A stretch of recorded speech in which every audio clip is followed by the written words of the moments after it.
Hello everyone and welcome back to Almost There, a twisted tale novel here on Disney Magic. I'm of course Zach. Welcome back. The last episode, if you did miss it, was chapter 8 and Naveen, Charlotte and Mr. LaBeouf were in T&J Supper Club, and it is the weekend of Mardi Gras here in this story, and Tiana is braving herself to try and go into the dining room and avoid Naveen.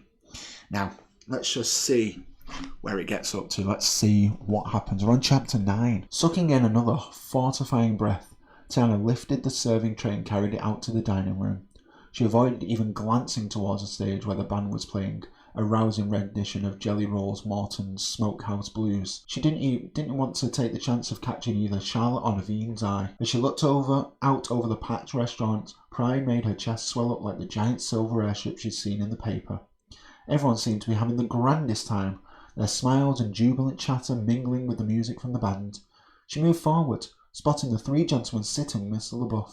She looked as if he were holding court, his ample belly and overwhelming presence taking up more space than any of the night's other patrons. There wasn't an official monarch in this city, but if there had been, Tiana had no doubt who would reign as the King of New Orleans. There was no one more powerful living here than her best friend Charlotte's daddy. Not even the mayor. As Tiana had come to learn over the years, politics only got you so far. The real power in this city, and probably the world, was money, and Eli LaBeouf had a lot of it, as did the other men at the table, it seemed, judging by their posh clothes. What had Annie Mae said? They were councilmen? Tiana sighed, thinking about her own daddy and how, despite the fact that he was now a business owner, he would never fit in with Mr. LaBeouf's crowd. Not because he wasn't smart enough and didn't work hard enough, simply because of the matter of his birth and station in life, because of the colour of his skin. Same reason the Fenner brothers had refused to sell the old sugar mill. The unfairness of it rankled. Tiana pushed the infuriating thoughts away as she came up upon the table, focusing on the task at hand. Tiana! Mr. LaBeouf's jovial voice resonated throughout the dining room. How's it going tonight? Before she could speak, he continued. Well, heck, I don't have to ask you that. Just look at all the people in this place. No better restaurant in town. Why, thank you, Mr. LaBeouf, and thank you, gentlemen, for spending this Thursday before Mardi Gras at T&J Supper Club. We're honoured to have you here. She placed a bowl of etouffee before each of them and said, Are you sure you don't want to try the jambalaya pasta? It's brand new and everyone seems to like it. It can't be better than this here etouffee, Mr. LaBeouf said. It's all I eat whenever I'm here. Well, alright. Tiana lifted her shoulders in a hapless shrug. You all enjoy your etouffee. If there's anything else I can get you, just let me know, you hear? How about getting rid of that fog out there? One of the councilmen said with a laugh. Is it still foggy? Tiana said. It's getting thicker by the minute. You reckon it's something going on with the water? It seems to be worse down by the river. I thought maybe it was the stacks of the sugar mill, or some of the other factories in the quarter. But your guess is as good as mine, she said. I just hope it clears up before the Mardi Gras parades start rolling. No one wants a foggy Mardi Gras. The effects on the Fat Tuesday celebrations weren't her only concern when it came to the bad weather. Tiana feared people would be afraid to venture away from home if things got so bad that it made travelling along the roads too dangerous. There were more and more of the new Ford Model Ts on the roadways these days, and there was no doubt one of them would crash into another if drivers couldn't see. The folks there in the Treme neighbourhood loved to dine at the restaurant, but T&J's was beginning to see a fair number of patrons from other parts of the city. She wanted them all to be able to travel safely to and from the supper club. I should tend to some of the other tables, Tiana said. Remember, if you all need anything, just let me know. And she turned. A stiff breeze ruffled the hem of her dress as a gentleman from a nearby table whizzed past her, his face hidden behind a newspaper. Eerie sensations skipped along Tiana's spine, raising the tiny hairs on her arms and at the back of her neck. She shook off the strange feeling and turned her attention to the table where a bunch of her friends from the neighbourhood sat. She'd known Georgia, Donald, Maddie and Eugene since school, back when they all sat like quiet little mice in Miss Brown's classroom, except for Georgia. That one could never keep her lips from flapping for very long. Hey there, y'all, Tiana greeted. Y'all having a good time? Sure are. We're having the best time. I just wish we were closer to the stage, Georgia remarked. Your place is so popular. People have to get here really early if they want a good seat.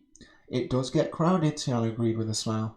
I gotta hand it to you, Tiana. You said you were going to open your restaurant one day and you sure did it. This place is the best spot in Treme. In all of New Orleans, Donald chimed in. Once again, Tiana's chest expanded with pride.